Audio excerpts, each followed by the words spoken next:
cái tiết mục múa của dân tộc Mông nha. Ngày hội đại đoàn kết.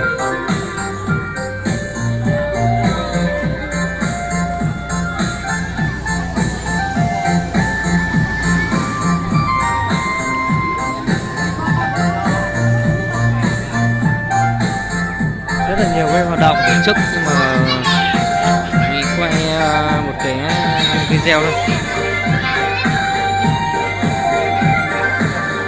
Rất hay,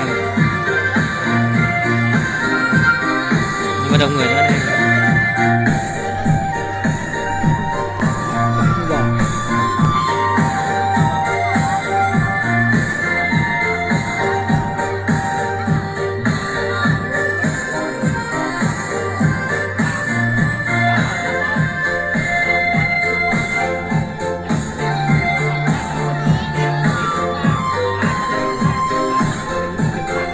Có lẽ là mình sẽ tải những kênh này lên và lên video lên YouTube ấy, thì chắc chắn là mọi người sẽ không thích lắm, nhưng mà đấy là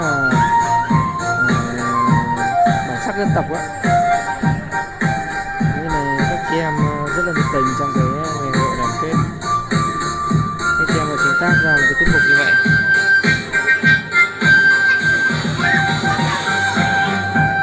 Tên má là gì?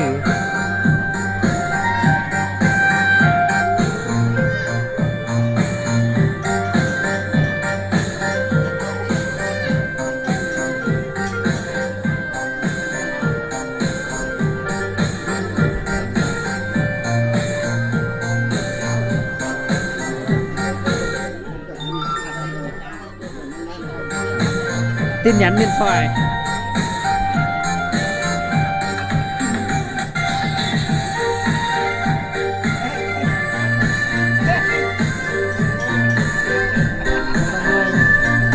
Có tin nhắn điện thoại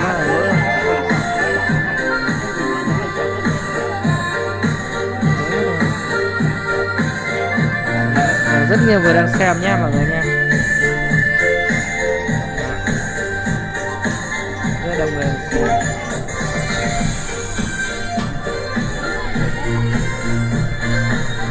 Rất nhiều người xem nha.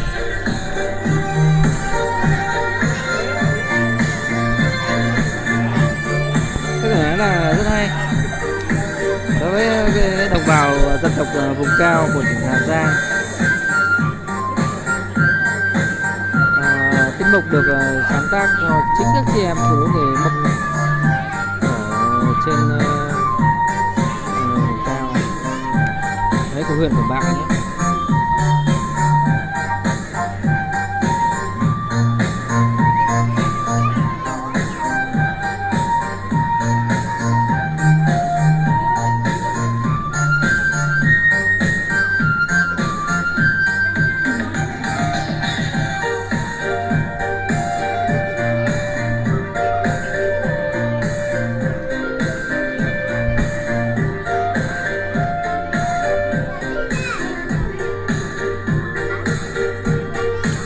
Mọi người mà thấy hay ấy, thì em cho một like nhé, nhớ đăng ký,